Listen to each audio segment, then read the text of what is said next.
नमस्कार दोस्तों, एक बार पुनः स्वागत है आपका मेरे यूट्यूब चैनल पर।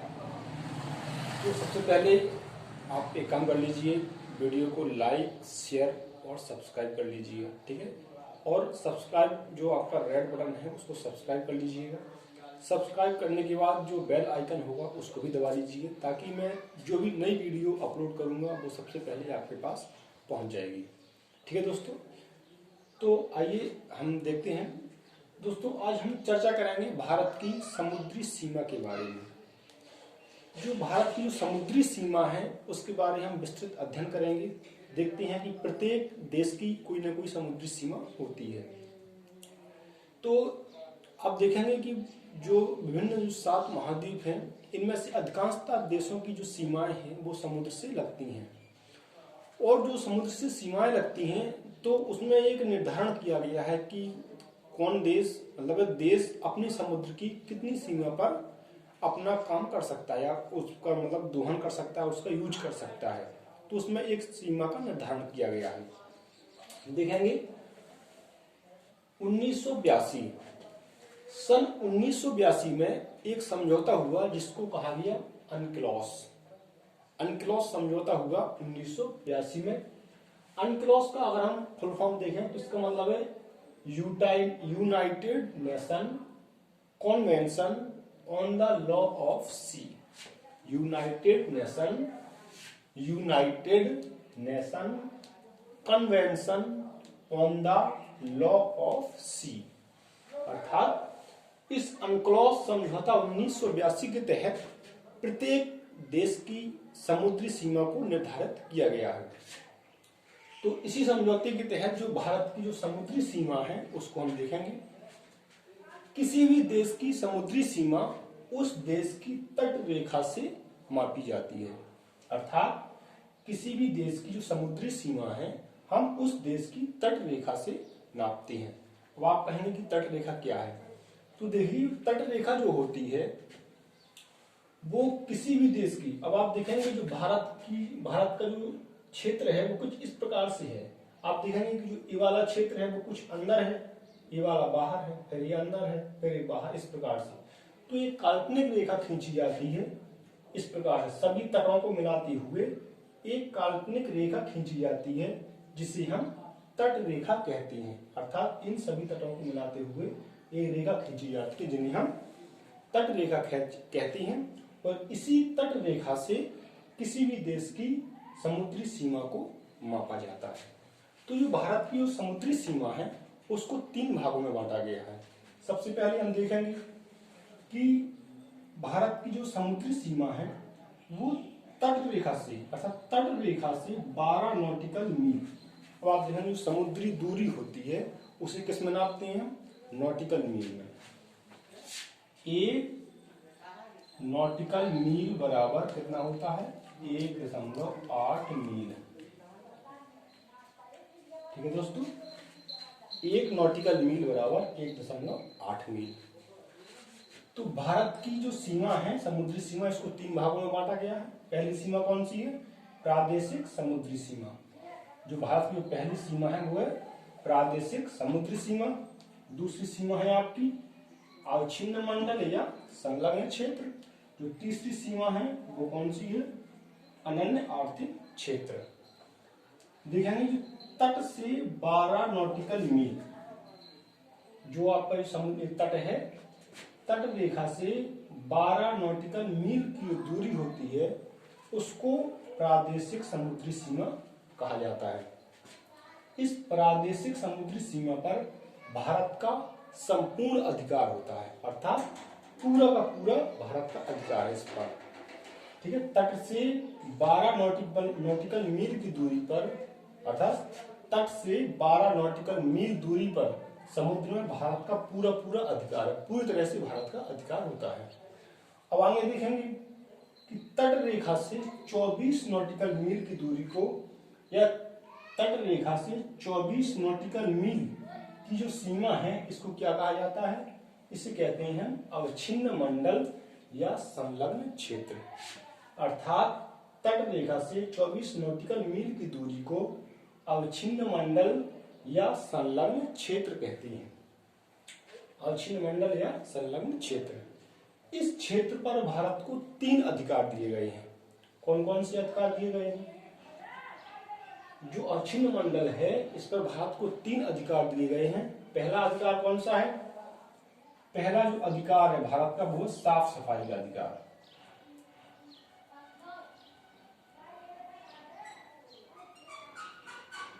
अर्थात भारत देखो प्रादेशिक समुद्री सीमा पर पूरा अधिकार है भारत का, लेकिन जो प्रादेशिक समुद्री सीमा के अंदर अभी देखें तट रेखा से 24 नॉटिकल मील की जो दूरी है इसको क्या कहा गया है? अवच्छिन्न मंडल या संलग्न क्षेत्र। इस पर भारत को 3 अधिकार दिए गए हैं। ये सिर्फ भारत को ही नहीं प्रत्येक देश को होते हैं ये अधिकार। 3 अधिकार। पहला अधिकार है साफ सफाई का अधिकार। भारत इस 24 नॉटिकल मील के अंदर साफ सफाई कर सकता है। देखते हैं समुद्र में, समुद्र के बीच होती हैं उन पर लोग नहाते हैं, कूड़ा कचरा फैलाते हैं और बहुत से जो कूड़ा जाता है वो नदियों के माध्यम से भी समुद्र में कूड़ा पहुंच जाता है। तो उसको क्या, उसका जो साफ सफाई का अधिकार है वो 24 नॉटिकल मील के अंदर भारत इस समुद्र को साफ रखता है। पहला अधिकार है साफ सफाई का अधिकार। दूसरा अधिकार है वित्तीय अधिकार।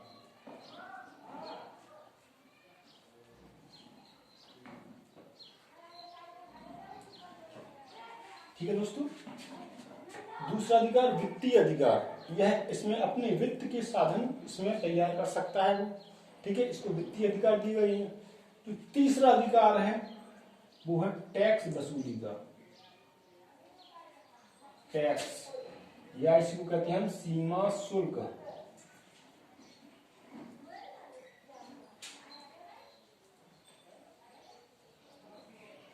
वसूली। ठीक है दोस्तों, तो अवच्छिन्न मंडल पर या संलग्न क्षेत्र पर भारत साफ सफाई का अधिकार रखता है, वित्तीय अधिकार रखता है और टैक्स या सीमा शुल्क वसूली का अधिकार। आप देखेंगे अगर कोई विदेशी जहाज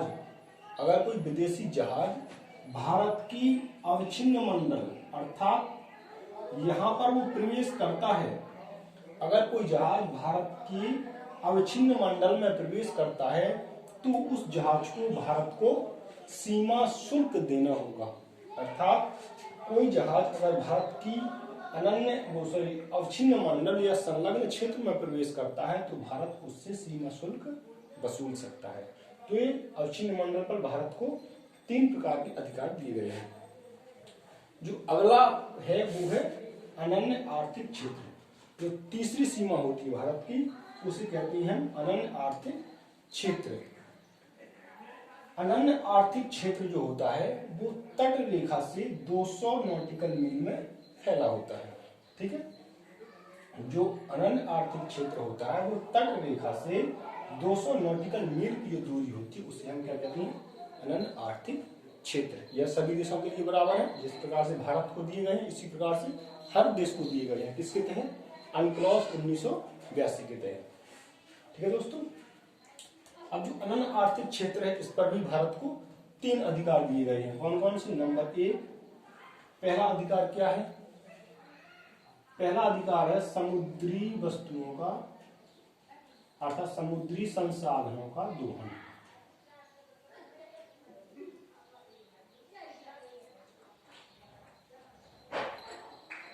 ठीक है दोस्तों, इस अनन्य आर्थिक क्षेत्र में भारत समुद्री संसाधनों का दोहन कर सकता है। अब देखते हैं समुद्र है वो संसाधनों के अपार भंडार होते हैं। अब देखते हैं जो पेट्रोलियम है समुद्र से ही निकाला जाता है और समुद्र से बहुत सारी कीमती चीजें भी हमें समुद्र से ही प्राप्त होती हैं। इसलिए कहा गया कि जो समुद्र होते हैं वो संसाधनों का अपार भंडार होते हैं। तो जो भारत है वो अपने अनन्य आर्थिक क्षेत्र में जो तट से 200 नॉटिकल मील में है यह इस पर क्या कर सकता है? समुद्री संसाधनों का दोहन कर सकता है, पेट्रोलियम की खोज कर सकता है ये, और अपने द्वीप, दूसरा है द्वीपों का निर्माण, द्वीपों का निर्माण कर सकता है। अनन्य आर्थिक क्षेत्र में दूसरा अधिकार इसको द्वीपों का निर्माण, यह अपने द्वीपों का निर्माण कर सकता है। तीसरा है विभिन्न परीक्षण,